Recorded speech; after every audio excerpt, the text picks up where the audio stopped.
হলো homeo charitable dispensary. নমস্কার বন্ধু, আজ আপনাদের রামকৃষ্ণ মঠ গদাধর আশ্রম নিয়ে যাব। এই ব্রাঞ্চ সেন্টার রামকৃষ্ণ মঠ বেলু 86A Harish Chatterjee street, Bhowanipore. Pin হচ্ছে 7,25,000। মঠের প্রতিষ্ঠার ইতিহাস। রামকৃষ্ণ মঠ গদাধর আশ্রম দক্ষিণ কলকাতার একটি ঐতিহ্যপূর্ণ আশ্রম। তার আগেই আশ্রমে ঢোকার আগেই এক শিব মন্দির আছে।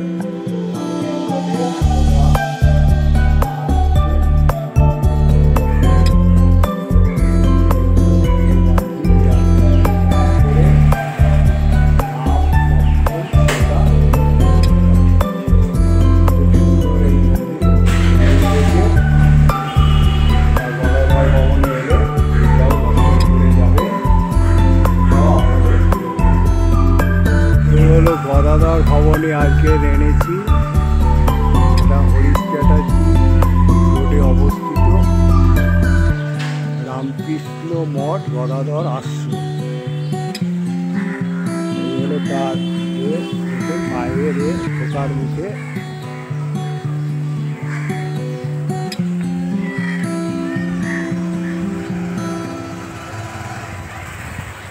এই হলো শিব মন্দির, আর তার পাশেই গড়ে উঠেছে গদাধর আশ্রম। চলুন এই আশ্রমে নিয়ে যাই। হলো জুতো রাখার ব্যবস্থা আছে এখানে ঢুকেই। টয়লেটও আছে, প্রস্রাবের ব্যবস্থাও আছে। ঢুকেই প্রত্যেক দেবতাদের ছবি পেয়ে যাবেন। স্বামীজি, বিবেকানন্দ, রামকৃষ্ণদেব, সারদামণি, তারপরে কৃষ্ণ, ব্রহ্মানন্দ জি, স্বামী শিবানন্দ, স্বামী অকারানন্দ, স্বামী বিদ্যানন্দ, তারপরে হচ্ছে স্বামী সুস্বানন্দ, স্বামী বিরাজানন্দ, তারপরে স্বামী বিবেকানন্দ কত সুন্দরভাবে ফুটিয়ে তুলেছে দেখুন। তারপরে স্বামী শঙ্করানন্দ, স্বামী বিশুদ্ধানন্দ, স্বামী মাধবানন্দ, তারপরে হচ্ছে স্বামী বীরেশ্বরানন্দ, তারপরে স্বামী গম্ভীরানন্দ, স্বামী ভূতেশানন্দ, এইসব পার্শ্বদের ছবি সব ফুটিয়ে তুলেছে। তারপরে রামকৃষ্ণদেব, স্বামী বিবেকানন্দ, সারদা মা, আর এখানে মা সরস্বতী বিরাজ করছে, মা কালী। এইগুলো এখানে এই পাঠ্যপুস্তক। এইগুলো মন্দিরে ঢোকা। ফ্রি কোচিং সেন্টার রামকৃষ্ণ মঠ গদাধর আশ্রম, 76A হরিশ চ্যাটার্জি স্ট্রিট, রামকৃষ্ণ মঠ ও বেলুর শাখার একটা কেন্দ্র। এই সহযোগিতায় বিবেকানন্দ আদর্শ মিলন মন্দির, টালিগঞ্জ বিবেকানন্দ ব্রতী সংঘ ফ্রি কোচিং সেন্টার হয়। রামকৃষ্ণ বিবেকানন্দ বেদান্ত সাহিত্য সেল। আপনাদের এই হলো ওপরে ঢোকার। এই মন্দিরে দেখুন রামকৃষ্ণদেব, মা সারদা ও স্বামী বিবেকানন্দ বিরাজ করছে। আর অনেক দেবতাদেরও তুলে ধরা হয়েছে, পার্শ্বদের তুলে ধরা হয়েছে এই মন্দির প্রাঙ্গণে। এইখানে বসে আপনারা খুব নিষ্ঠভাবে প্রার্থনা করতে পারেন, আসবেন, প্রার্থনা করবেন। চলুন এর ছোট্ট সংক্ষিপ্ত ইতিহাস বলি। ইংরাজি 1920 সালে 17 নভেম্বর রামকৃষ্ণ মঠ ও রামকৃষ্ণ মিশনের দ্বিতীয় সংঘাধ্যক্ষ পূজ্যপাদ শিবানন্দজি মহারাজের করকমলে কালীঘাটের সন্নিকটে গদাধর আশ্রম প্রতিষ্ঠা হয়। শ্রীযুক্ত বলরাম বসুর আত্মীয় শ্রী যোগেশচন্দ্র ঘোষের একমাত্র পুত্র গদাধরের স্মৃতিতে এই আশ্রম সূচনা। স্বামী ব্রহ্মানন্দজি, স্বামী শারদানন্দজি, স্বামী সুবোধানন্দজি এবং স্বামী বিজ্ঞানানন্দজি শুভ পদার্পণে এই আশ্রম ধন্য। শ্রী মাস্টারমশাই নিয়মিত এসে জপ ধ্যান করতেন। শ্রী শ্রী মা ধন্য শ্রী উদ্বোধনে অসুস্থ থাকাকালীন এই বাড়িটি নেয়ার কথা শুনে আনন্দ প্রকাশ করেছিলেন। কেন কালীক্ষেত্রে আদি গঙ্গার তীরে ঠাকুরের আশ্রম হবে, তা বেশ হবে। সবে সেরে উঠে ওখানে গিয়ে কিছুকাল থাকব, কিন্তু তা সম্ভব হয়নি। মায়ের আশীর্বাদ ছিল এটা পরিষ্কার। আশ্রম প্রতিষ্ঠার পর থেকে নিয়মিত ঠাকুরের নিত্য পুজো ও ভোগ অন্নাদি ব্যবস্থা ও পাঠ আলোচনা এবং বিভিন্ন সেবামূলক কাজ চলছে। মঠের কার্যাবলী হচ্ছে গদাধর অভ্যুদয় প্রকল্প, 150তম জন্মশতবার্ষিকী উপলক্ষে ভারত সরকারের অনুদানে গদাধর অভ্যুদয় প্রকল্প চলছে। মানে 80 জন দুস্থ ছেলেমেয়েদের সপ্তাহে 6 দিন কোচিং ও আহারের ব্যবস্থা আছে। গ্রন্থাগার আছে। শ্রী রামকৃষ্ণ, শ্রী শ্রী মা বিবেকানন্দ বেদান্ত সাহিত্য, জনকল্যাণ, বিভিন্ন সময় দারিদ্র মানুষদের জন্য বস্ত্র কম্বল বিতরণ, আর নিত্য পুজো আরতি। প্রতিদিন ব্রহ্ম মুহূর্তে শ্রী শ্রী ঠাকুরের মঙ্গল আরতি মাধ্যমে এই মঠের দৈনিক কাজকর্মের সূচনা। এরপর যথারীতি পুজো, ভোগ, সন্ধ্যাদির মাধ্যমে চলে ঠাকুর সেবা।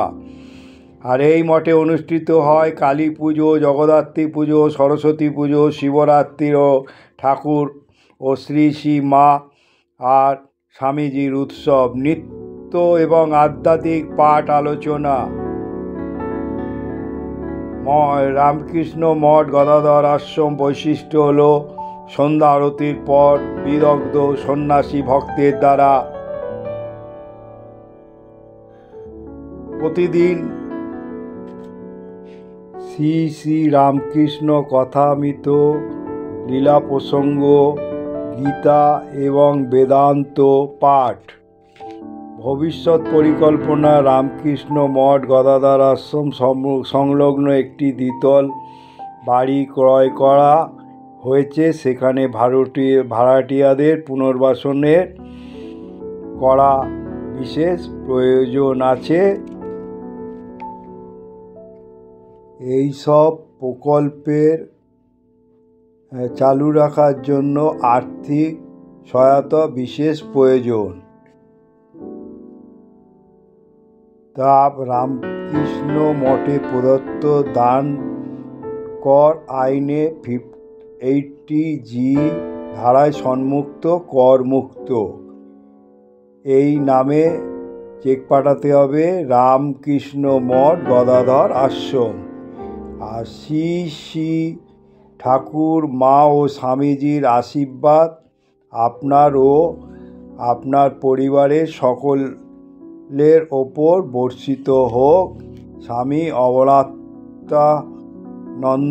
অধ্যক্ষ।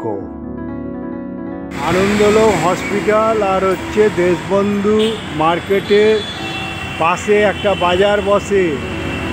সেই বাজারের পাশ থেকে যে রোড আছে সেইখান থেকে আপনারা ঢুকে চলে যাবেন।